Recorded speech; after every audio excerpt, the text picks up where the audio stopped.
ఒక నిశ్శబ్దమైన గ్రామ అంచున ఒక ఖాళీ ఇంటిని కాపలాగా చూసే కుక్క ఉండేది. దాని పక్కనే ఒక స్తంభానికి కట్టేసిన మేక ఉండేది. ప్రతిరోజూ ప్రజలు వచ్చి వెళ్లేవారు. ఎవ్వరూ ఆగలేదు. మేక అడిగింది, మనుషులు లేని ఇంటిని నువ్వెందుకు కాపలాగా చూస్తున్నావు? కుక్క చెప్పింది, వాళ్ళు తిరిగి వస్తారు. మేక నవ్వింది, నేనైతే ఆహారం కోసం మాత్రమే ఎదురుచూస్తాను. ఋతువులు మారాయి. ఇల్లు మాత్రం మౌనంగా నిలిచింది.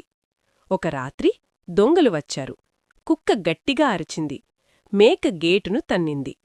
చీకటిలో శబ్దం మార్మోగింది. గ్రామస్థులు లేచారు. దొంగలు పారిపోయారు. ఉదయానికి ఇంటి యజమాని తిరిగొచ్చాడు. మేకకు తాళ్లు విప్పారు. కుక్కకు ఆహారం పెట్టారు. అప్పుడిద్దరూ తెలుసుకున్నారు. ఆశ, ఓర్పు వేర్వేరు రూపాలు, కాని కలిసుంటే జీవితం కాపాడతాయి. మా వీడియో మీకు నచ్చితే లైక్ చేయండి, షేర్ చేయండి. ఒకరోజు అమ్మమ్మ తాతయ్య చెప్పిన కథలు ఛానల్ని సబ్స్క్రైబ్ చేయండి.